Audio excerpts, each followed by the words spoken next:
고린도후서 1장 15절에서 24절에 있는 말씀 우리 다 같이 합독하십니다. 내가 이 확신을 가지고 너희로 2번 은혜를 얻게 하기 위하여 먼저 너희에게 이르렀다가 너희를 지나 마게도냐로 갔다가 다시 마게도냐에서 너희에게 가서 너희의 도움으로 유대로 가기를 계획하였으니 이렇게 계획할 때에 어찌 경솔히 하였으리요. 혹 계획하기를 육체를 따라 계획하여 예하면서 아니라 하는 일이 내게 있겠느냐. 하나님은 미쁘시니라. 우리가 너희에게 한 말은 예하고 아니라 함이 없노라. 우리 곧 나와 실로아노와 디모데로 말미암아 너희 가운데 전파된 하나님의 아들 예수 그리스도는 예하고 아니라 함이 되지 아니하셨으니 그에게는 예만 되었느니라. 하나님의 약속은 얼마든지 그리스도 안에서 예가 되니 그런즉 그로 말미암아 우리가 아멘하여 하나님께 영광을 돌리게 되느니라. 우리를 너희와 함께 그리스도 안에서 굳건하게 하시고 우리에게 기름을 부으신 이는 하나님이시니 그가 또한 우리에게 인치시고 보증으로 우리 마음에 성령을 주셨느니라. 내가 내 목숨을 걸고 하나님을 불러 증언하시게 하노니 내가 다시 고린도에 가지 아니한 것은 너희를 아끼려 함이라. 우리가 너희 믿음을 주관하려는 것이 아니요 오직 너희의 기쁨을 돕는 자가 되려 함이니 이는 너희가 믿음에 섰음이라. 아멘. 은혜로우신 하나님 감사합니다. 하나님의 귀한 말씀이 선포되는 이 복된 시간에 모든 어둠을 물리쳐 주시고 우리의 성령, 우리의 심령이 좋은 옥토밭이 될 수 있도록 역사하여 주옵소서. 감사하며 예수님의 이름으로 기도드립니다. 아멘. 아멘. 인생을 살다 보면 많은 일을 겪게 됩니다. 그 중에서 안 좋은 일들을 우리는 고난이라고 합니다. 그 고난은 자신의 잘못으로 인해 올 수도 있고 타인의 의도로부터 올 수도 있습니다. 자신의 잘못은 실수로 일을 잘못 처리해서 욕심을 부려서 등등으로 고난이 올 수 있습니다. 타인의 의도는 모함과 사기 등으로 인해 고난이 올 수 있습니다. 여기에 성도는 그리스도인으로 살아가야 함으로 겪게 되는 고난이 추가됩니다. 안 믿는 사람들보다 훨씬 더 많은 고난을 겪게 되는 것이죠. 그런데 진정한 그리스도인으로 살아감으로 인한 고난에는 항상 주님의 위로가 있다는 것입니다. 물론 다른 고난에도 주님의 위로는 있습니다. 그렇지만 그리스도인으로 살아감으로 인한 고난에 더 큰 주님의 위로가 있는 것입니다. 바울이 받은 큰 위로는 고린도 교회 성도들이 바울에 대한 오해를 풀고 회개하면서 바울을 그리워하고 있었다는 것이었습니다. 또 바울을 거짓말장이다라고 모함하는 거짓 사도들에 대항하여 성도들이 바울을 변론하고 있었다는 것이었습니다. 디도가 전해준 이 소식이 바울에게는 주님이 주신 가장 큰 위로가 되었던 것입니다. 그래서 바울은 자신이 받은 큰 위로를 통해 자신뿐만 아니라 고린도 교회 성도들과 오늘날의 우리들에게도 주님의 위로가 있음을 강조했습니다. 그러면서 사역자로서 십자가의 복음을 전함으로 받게 된 고난은 고린도 교회 성도들의 구원과 위로로 연결되고 자신들이 받은 위로는 그리스도인으로 살아가는 성도들을 위로함이라고 이야기하면서 어떠한 고난도 잘 견디게 해줄 원동력이라고 했습니다. 주님의 위로가 있음을 알게 하여 어떤 고난에도 그 주님의 위로를 느끼면서 견뎌줄 것을 호소한 것입니다. 그리고 바울은 자신과 일행이 아시아의 사역이 좋아서 그 사역이 행복해서 고린도 교회를 먼저 갈 선교 일정을 변경한 것이 아님을 설명했습니다. 오히려 아시아에서는 힘에 겨운 심한 고난을 당해서 살 소망까지 끊어졌었다라고 했습니다. 너무 고난이 심해 마치 사형 선고를 받은 줄로 알았다고도 했습니다. 야, 이러다 죽겠구나 라는 생각을 했다는 것이죠. 아마 다른 사람 같으면 사역을 포기하고 다른 곳으로 가든지 아니면 고린도 교회로 갔을 것입니다. 그런데 바울은 그 고난이 자기를 의지하지 말고 죽은 자를 다시 살리신 하나님을 의지하게 하려는 주님의 배려, 주님의 훈련이었다라고 했습니다. 그리고 그렇게 살았더니 진짜로 하나님께서 건져주셨고 앞으로도 자기를 의지하지 않고 하나님을 의지하면 그 어떤 고난에서도 건져주실 것을 믿고 그렇게 되기를 기도했습니다. 그러면서 바울은 고린도 교회 성도들에게 기도를 부탁합니다. 너희도 우리를 위하여 간구함으로 도우라고 말이죠. 자신들은 어떤 고난도 이겨내고 모든 것을 할 수 있는 슈퍼맨이 아니라 성도들의 기도가 필요한 연약하고 연약한 존재라는 것입니다. 그런 성도들의 기도가 있어야 자기를 의지하지 않고 주님 죽은 자를 다시 살리신 하나님만을 의지하며 살아가 어떤 고난에서도 건짐을 받을 수 있다는 것이었습니다. 성도들은 주님을 믿음으로 제사함을 받고 영생을 얻는 큰 구원을 받은 후에 인생의 소용돌이 속에서 혼과 육의 구원을 위해 끊임없이 건지심을 받으며 살아가야 하는 존재입니다. 이 사실을 잊지 마시기 바랍니다. 큰 구원이 있는 다음에 계속해서 여러 가지 작은 구원들이 있는 것이 우리의 인생이라는 것이죠. 그래서 이 사실을 잊지 마시고 어떤 고난이 닥쳐올 때 자신을 돌아보며 주님께 회개하며 나가야 합니다. 그리고 자기를 의지하지 말고 주님을 의지하며 살아가야 합니다. 그러면 매일 반복되고 있는 주님의 건지심을 느끼며 위로받고 감사하게 살게 될 것입니다. 그리고 바울은 고린도 교회를 개척하고 사역하는 동안 고린도라는 세상에서 성도들을 특별히 하나님의 거룩함과 진실함으로 대했다라고 했습니다. 그러니까 정직하고 순수한 마음으로 성도들을 섬겼다라는 것입니다. 실제로 바울은 복음을 전한 후에 한 영혼이라도 실족하지 않기 위해서 고린도 교회를 사역하는 동안 모든 권리를 내려놓았습니다. 사례비도 받지 않았고 또 평생 고기를 먹지 않을 각오까지 했었습니다. 이것이 바울에게는 주 예수의 날에 자신의 자랑이라고 했습니다. 그러니까 세상 사람들에게 자랑하는 게 아니라 그날 최후의 심판 때 주님 저 잘했지요? 라고 주님께 말할 수 있는 자랑이라는 것입니다. 그러면서 지금은 성도들이 바울의 일행이 어떤 마음으로 사역했는지 부분적으로만 알겠지만 그날 즉 주 예수의 날에는 온전히 알아서 서로가 주님 앞에서 자랑이 될 것이다 라고 했습니다. 그런 그날에 있을 그 행복한 광경이 펼쳐질 것을 확신을 가지고 고린도 교회에 갔다가 마게도냐로 가고 다시 고린도 교회로 왔다가 유대로 가려고 했다라고 했습니다. 우리 고린도후서 1장 15절에서 17절을 같이 읽겠습니다. 내가 이 확신을 가지고 너희로 2번 은혜를 얻게 하기 위하여 먼저 너희에게 이르렀다가 너희를 지나 마게도냐로 갔다가 다시 마게도냐에서 너희에게 가서 너희의 도움으로 유대로 가기를 계획하였으니 이렇게 계획할 때 어찌 경솔히 하였으리요. 혹 계획하기를 육체를 따라 계획하여 예 하면서 아니라 하는 일이 내게 있겠느냐. 아멘.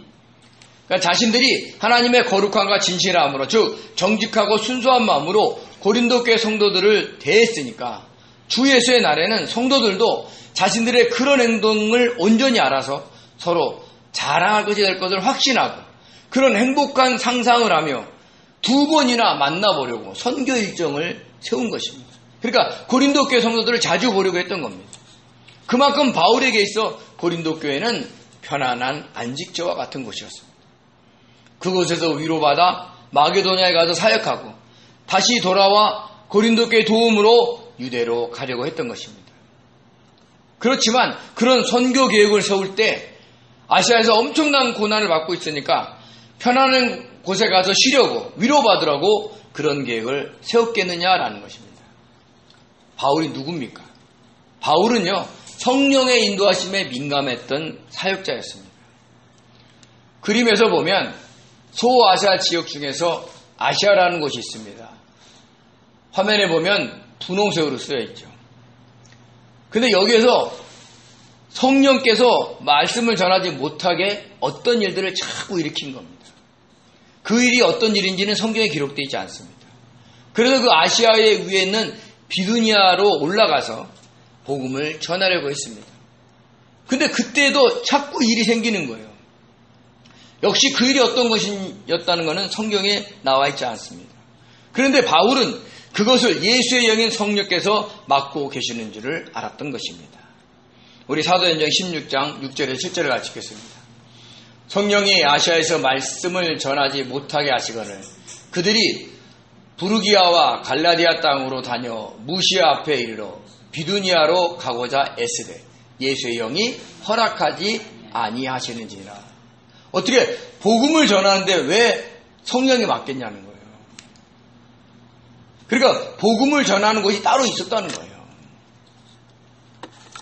그것을 사도 바울은 자신에게 주변에 일어나는 일들을 보고 살펴보고 있었어요. 주님, 왜 이런 일이 일어나는 겁니까? 그럼 어떻게 하기를 원하십니까? 라고 물었을 겁니다. 그렇게 주님의 뜻을 찾고 있을 때 밤에 환상을 봅니다. 마게도냐 사람이 손짓하면서 우리를 도우라는 그 환상을 본 것입니다. 아, 주님께서 마게도냐로 건너가 복음을 전하시라는구나 라고 이해하고 마게도냐를 건너간 겁니다. 이렇게 성령의 인도하심에 민감했는데 단순히 좀 쉬려고 위로받으려고 선교 계획을 세웠겠느냐는 거예요. 경솔이의 헬라어 엘라푸리아는요, 경솔, 변덕이라는 뜻이 있습니다. 그러니까 변덕스럽게 자기의 유익을 위해서 선교 계획을 세웠겠느냐는 겁니다. 또 자기의 육체를 따라 계획하면서 예하면서 아니라 하는 일이 자기에게 있겠느냐는 거죠. 근데 이 구절, 육체를 따라 계획하여 예하면서 아니라 하는 일이 내게 있겠느냐라는 이 말을 이해하려면 세번역을 읽어보면 이해하기 쉽습니다. 한번 읽겠습니다. 내가 이런 계획을 세운 것이 변덕스러운 일이었겠습니까? 또는 내가 육신의 생각으로 계획을 세우기를 아니요 하는 속셈이면서도 예하고 계획을 세우는 것이겠습니까? 라고 얘기합니다. 그러니까 복음을 전하기 위해 계획을 세울 때 속으로는 아닌데, 하기 싫은데 겉으로만 예하고 세웠겠느냐는 거예요. 속으로 가기 싫은데 겉으로만 예했느냐는 겁니다. 속으로는 다른 곳으로 가고 싶은데 겉으로만 말씀하신 곳으로 가겠다 하고 예라고 했느냐라는 것입니다. 사람은 누구나 어떤 일에 대해 겉과 속이 다를 수 있습니다. 목회나 선교 현장에서도 마찬가지고요. 가정과 직장에서도 마찬가지입니다. 겉과 속의 마음이 똑같아서 일하지 않을 때가 많습니다. 하기 싫은데 직장 상사가, 부모님이, 남편이, 아내가 시키니까 할 수 없이 할 수도 있습니다. 그렇지만 바울과 그 일행들은 그렇지 않았다는 거예요. 설령 속마음은 아니더라도 싫더라도 그 마음을 고쳐먹고 기쁜 마음으로 받아들이고 이랬다라는 것입니다. 왜요? 하나님은 미쁘시고 하나님의 아들 예수님도 그렇게 하셨기 때문입니다. 우리 18절에서 19절을 같이 읽겠습니다. 하나님은 미쁘시니라. 우리가 너희에게 한 말은 예하고 아니라함이 없노라. 우리 곧 나와 실로아노와 디모데로 말미암아 너희 가운데 전파된 하나님의 아들 예수 그리스도는 예하고 아니라함이 되지 아니하셨으니 그에게는 예만 되었느니라. 아멘. 아멘. 피스토스, 미쁘다의 헬라어입니다. 믿을만한, 신실한, 신뢰하는, 신임하는 이라는 뜻이 있습니다. 즉 하나님은 믿을만한 분이시고 신실하시다는 겁니다. 그분에게는 거짓이 없습니다. 그래서 그분은 빛이시기 때문에 또한 어둠도 없습니다. 우리 요한일서 1장 5절 같이 읽겠습니다. 우리가 그에게서 듣고 너희에게 전하는 소식은 이것이니 곧 하나님은 빛이시라. 그에게는 어둠이 조금도 없으시라는 것이라. 아멘. 그러니까 하나님은 빛이시기에 속이는 거나 감추는 것이 없으십니다. 그래서 그분은 신실하십니다. 그와 같이 바울 일행이 고린도 교회 성도들에게 한 말도 속으로는 아닌데 겉으로만 예한 것이 아니라는 거예요. 선교 계획도 하나님께 순종하여 기쁜 마음으로 예라고 대답하며 세운 것이다 라고 강조를 한 것입니다. 그리고 바울, 실로아노와 디모데가 너희에게 전파한 하나님의 아들 예수 그리스도 역시 하나님께 예하고 십자가의 고난을 당하셨다라고 했습니다. 여기서 바울이 고린도후서 1장에서 말한 우리가 바울과 실로아노와 디모데라는 사실을 밝힙니다. 디모데는 누굽니까? 루스드라라는 곳에서 얻은 믿음의 아들입니다. 그리고 실로아노는 누굽니까? 바울이 2차 선교 여행을 떠날 때 함께했던 실라입니다. 그러니까 실라는 히브리식 이름이고 실로아노는 로마식 이름입니다. 근데 그때 바나바와 바울은 마가를 데려가느냐라는 문제로 다툼이 있었어요. 왜냐하면 바울은 1차 선교 여행 중에 사역이 힘들다고 돌아간 마가를 받아들일 수가 없었던 겁니다. 그렇게 무책임한 사역자와 함께 어떻게 복음을 전할 수 있느냐라는 것입니다. 결국 바나바는 마가를 데리고 떠났고 바울은 실라를 데리고 떠났던 것입니다. 이 내용을 우리 사도행전 15장 37절에서 41절을 같이 읽겠습니다. 바나바는 마가라는 요한도 데리고 가고자 하나 바울은 밤빌리아에서 자기들을 떠나 함께 일하러 가지 않은 자를 데리고 가는 것이 옳지 않다 하여 서로 심히 다투어 피차 갈라서니 바나바는 마가를 데리고 배 타고 구부르러 가고 바울은 실라를 택한 후에 형제들에게 주의 은혜의 부탁함을 받고 떠나 수리아와 길리기아로 다니며 교회들을 견고하게 하니라. 아멘. 그들이 갈라선 겁니다. 자, 이렇게 바울과 실라와 디모데인 우리가 전파한 예수 그리스도도 하나님의 말씀에는 예 하고 대답하며 순종하셨다는 겁니다. 사실 예수님도 인간의 몸을 입고 오셨기에 당신이 져야 할 그 십자가의 고난이 어떤 것인지 알았습니다. 당시에는 가장 극한 처형이 바로 십자가형이었기에 그 형벌이 얼마나 고통스러웠다는 것을 잘 알고 계셨을 것입니다. 그래서 주님도 아니라고 거부한 것이 아니라 그 고난의 잔이 지나가기를 바라며 기도하신 겁니다. 그러니까 하나님의 명령에는 진심으로 예라고 했지만 너무 고통스럽게 지나가기를 바라셨던 것이죠. 우리 마태복음 20장 39절입니다. 같이 한번 읽겠습니다. 조금 나아가사 얼굴을 땅에 대시며 엎드려 기도하여 이르시되 내 아버지여 만일 할 일만 하시거든 이 잔을 내게서 지나가게 하옵소서. 그러나 나의 원대로 마옵시고 아버지의 원대로 하옵소서 하시고. 아멘. 그러니까 십자가에 그걸 지기 싫어서 속으로는 지기 싫은데 겉으로 예한 게 아니라 겉도 주님 속도 주님 하나님의 뜻을 하겠습니다 하고 예했지만 너무 힘든 일이라 지나가기를 바랬던 것입니다. 사도 바울 일행도 이런 주님의 심정으로 선교 계획을 세웠다는 것입니다. 감당하기 버거울 때에도 항상 예하고 순종했다는 겁니다. 주님, 우리가 이 일을 할 수 있을까요? 우리가 이 일을 하기에는 너무 어려워서 감당하기가 버거우니까 다른 사람에게 맡기시는 건 어떠세요? 그러나 주님께서 하라고 하시면 순종하겠습니다라고 기도하며 사역을 했다는 것입니다. 어떤 힘든 일이라도 항상 예라고 겉과 속이 똑같은 마음으로 순종했다는 것을 이야기합니다. 왜냐? 하나님의 모든 말씀은 그리스도 안에서 예가 되기 때문입니다. 우리 20절을 같이 한번 읽겠습니다. 하나님의 약속은 얼마든지 그리스도 안에서 예가 되니 그런즉 그로 말미암아 우리가 아멘하여 하나님께 영광을 돌리게 되느니라. 아멘. 예수님이 너무 버거워서 이 잔을 내게서 지나가게 하옵소서 한 그 십자가의 고난을 감당하셨기에 하나님의 모든 약속이 그 안에서 다 이루어졌습니다. 하나님을 공경하며 섬기라고 만든 율법이 주님께서 십자가에 못 박혀 죽으시고 부활하심으로 다 이루어졌기 때문입니다. 십자가의 고난은 하나님의 명령에 순종하심과 동시에 우리를 향한 주님의 사랑의 최고봉이었던 것입니다. 그래서 바울은 그런 주님을 하나님의 모든 약속을 성취하신 분으로 십자가의 사랑으로 율법을 완성하신 분으로 그래서 율법의 마침이 되시는 분으로 우리를 소개했습니다. 우리 갈라디아서 3장 16절, 로마서 13장 10절, 그리고 로마서 10장 4절을 같이 읽겠습니다.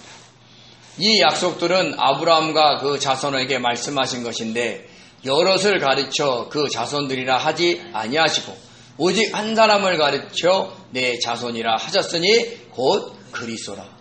사랑은 이웃에게 악을 행하지 아니하나니 그러므로 사랑은 율법의 완성이니라. 그리스도는 모든 믿는 자에게 의를 이루기 위하여 율법의 마침이 되시느니라. 아멘.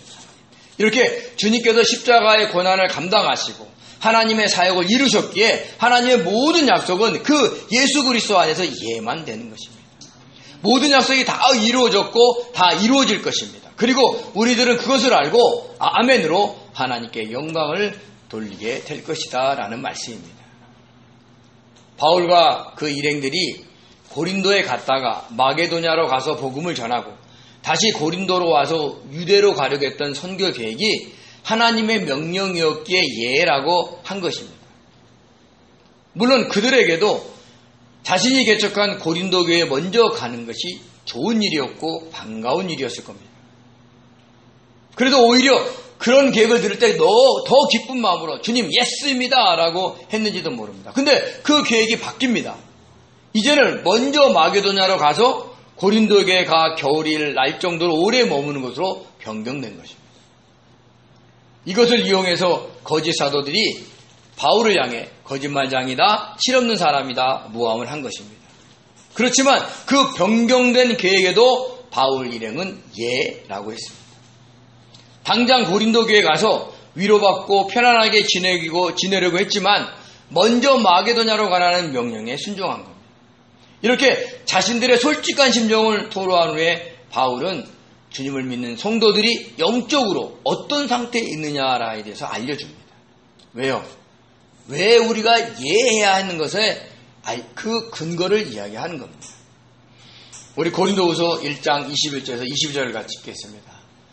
우리를 너희와 함께 그리스도 안에서 굳건하게 하시고 우리에게 기름을 부으신 이는 하나님이시니 그가 또한 우리에게 인치시고 보증으로 우리 마음에 성령을 주셨느니라. 아멘. 우리와 너희 그랬어요. 그러니까 바울 일행과 고린도 교회 성도들을 얘기하는 거죠. 근데 여기에 모든 믿는 자들이 다 포함이 되는 겁니다. 즉 주님을 믿는 자들은 하나님께서 주님 안에서 굳건하게 하시고 기름을 부어주셨다는 것입니다. 그리고 우리를 인치시고 보증으로 우리 마음에 성령을 주셨다라는 말씀입니다. 이렇게 주님을 믿는 자들은 첫째 주님 안에서 굳건해졌습니다. 굳건하다의 히브리어 베바이오스는요, 확고하게 하다, 확실하게 하다, 안전하게 하다, 견고하게 하다라는 뜻이 있습니다. 즉 사탄의 손아귀에 벗어나 안전해졌다는 겁니다. 누구도 빼앗아갈 수 없는 존재가 되었다라는 것입니다. 이렇게 한 번 구원은 영원한 구원인 것입니다. 우리 요한복음 10장 28절 29절을 같이 읽겠습니다. 내가 그들에게 영생을 주노니 영원히 멸망하지 아니할 것이요 또 그들을 내 손에서 빼앗을 자가 없느니라. 그들을 주신 내 아버지는 만물보다 크시며 아무도 아버지의 손에서 빼앗을 수 없느니라. 아멘. 하나님이 주님께 우리를 주셨기에 누구도 빼앗지 못한다는 겁니다. 이것이 성도의 현 위치입니다. 근데 여기서 굳건하게 하다가 현재형으로 쓰였어요. 이 얘기는 지금도 계속해서 하나님이 사탄의 공격에서 우리를 안전하게 지켜주시고 계시다라는 것을 이야기를 하고 있는 겁니다. 둘째는 하나님이 우리에게 기름을 부어주셨습니다. 구약에서 기름을 붓는다는 것은 왕이나 선지자나 제사장을 임명할 때 그런 행동을 했습니다. 기름 부음 받은 왕은 어떻게 해야 되냐면 하나님의 뜻대로 정성을 다해 백성들을 다스려야 합니다. 선지자는요, 하나님의 말씀을 제대로 선포해야 합니다.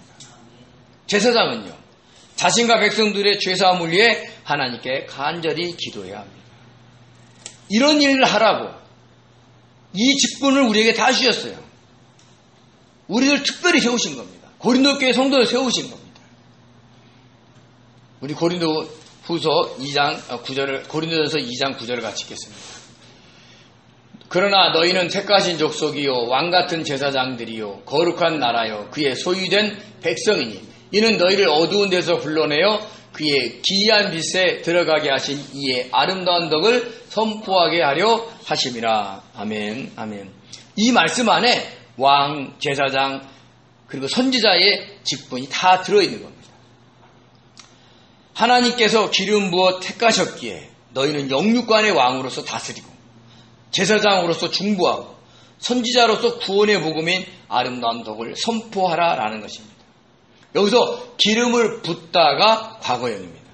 그러니까 이미 이런 사명을 주시고 기름을 부어주셨다는 거예요. 근데 이 기름 부으심은 유효기간이 없어요. 한 번 부으심으로 영원한 효과가 있는 거예요. 그래서 순종을 해야 하는 것입니다. 셋째는 우리를 인치셨습니다.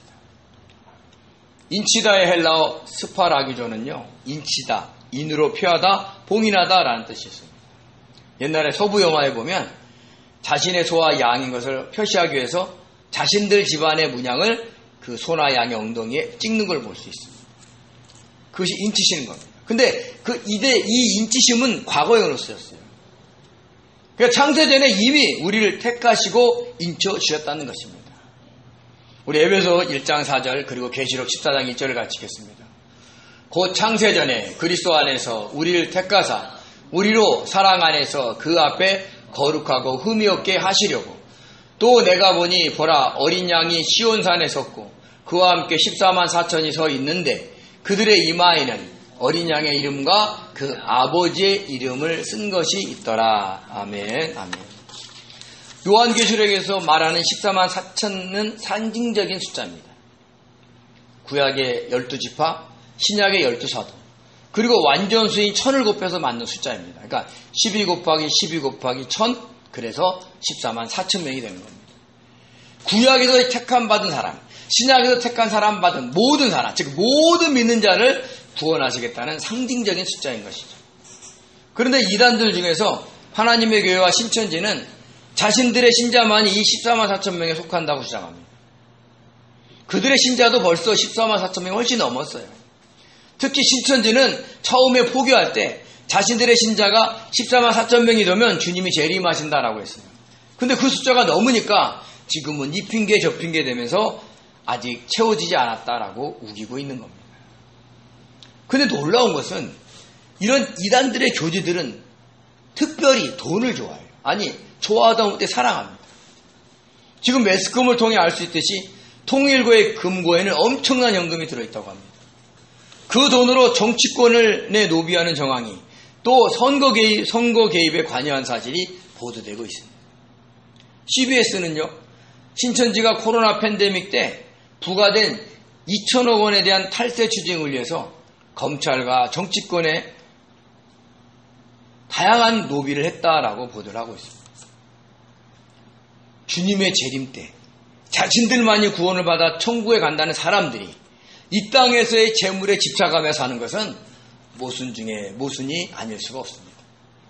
그들은 자신들만이 인치를 받았다고 하지만 오히려 그들은 그들을 교주를 재림주로 보혜사로 여김으로 인침을 받지 못한 사실을 증명됨으로 불못에 떨어질 것입니다. 반대로 저와 여러분은 인침을 받았기에 저와 여러분의 이마에는 어린 양의 이름과 하나님의 아버지의 이름이 새겨져 있을 겁니다. 보이시나요? 제 이마에? 잘 안 보일 겁니다. 아니, 안 보입니다. 나중에 보일 거죠. 이렇게 저와 여러분은 이미 창세전에 택함을 받고 인치심을 받았습니다. 믿으시기 바랍니다. 넷째는 이 인침의 보증으로 우리 마음에 성령을 주셨다는 것입니다. 보증, 헬라어 알라보는요, 첫 지불금, 보증금, 담보라는 뜻이 있습니다. 첫 해를 지불함으로 그 계약이 법적으로 유효하게 됨을 말하는 상업적인 단어입니다. 너 내가 택하였고 구원했어. 그것을 보증하기에 성령을 준 거야 라고 하신 겁니다. 그래서 주님을 구주로 믿고 구원받은 성도에게는 그 마음에 성령께서 내주하고 계시는 겁니다. 우리 요한복음 14장 16절에서 17절을 같이 읽겠습니다.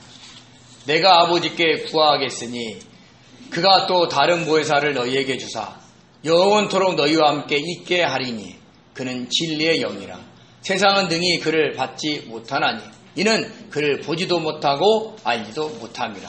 그러나 너희는 그를 아나니 그는 너희와 함께 거하시며 또 너희 속에 계시겠습니다. 아멘. 아멘. 이것이 주를 믿는 성도들의 영적 상태입니다. 과거에는 인치셨고 기름 부으셨고 성령을 주셨습니다. 현재에는요, 주님 안에서 안전하게 지켜주고 계시는 겁니다. 이렇게 저와 여러분들의 심령에 성령께서 내주하고 계시는 것을 알고 믿으시기 바랍니다. 그래서 언제든지 우리가 주님께 중심을 드리면 성령의 조명하심과 인도하심을 받을 수 있는 겁니다. 그래서 주님께 자꾸 물어보라 라고 하는 것이죠. 그리고 이어서 바울은 자기가 고린도 교회를 먼저 방문하지 않은 것에 대한 이유를 설명합니다. 우리 23절에서 24절 같이 읽겠습니다.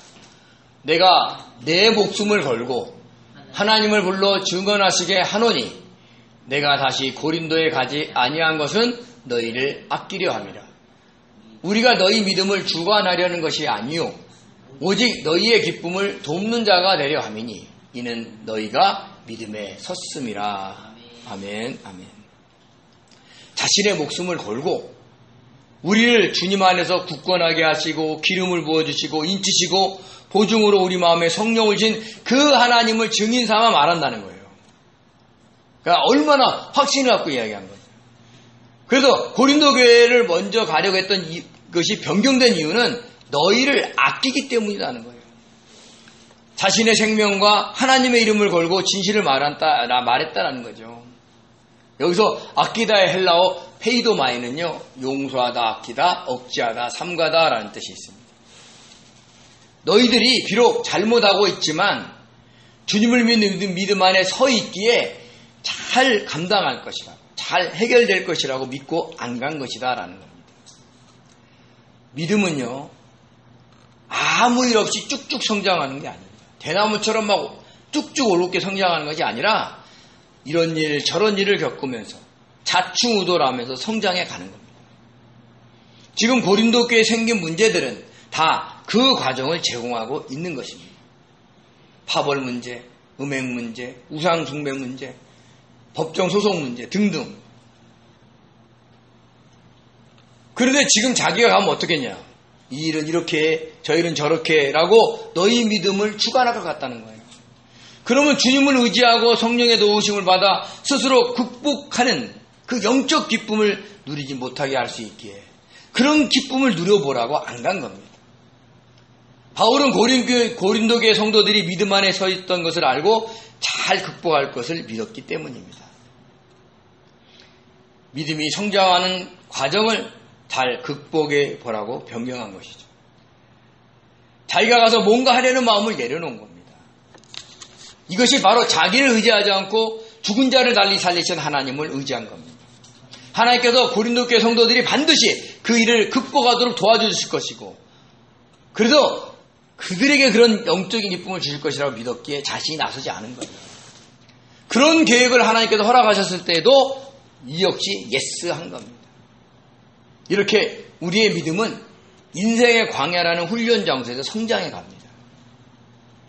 영국의 과학자인 알프레드 윌리스 박사는요, 이 고치에서 빠져나오는 나방을 관찰하고 있었습니다. 나방은 바늘구멍만한 구멍을 하나 뚫고 그 틈으로 나오기 위해 꼬박 한나절을 애쓴다고 합니다.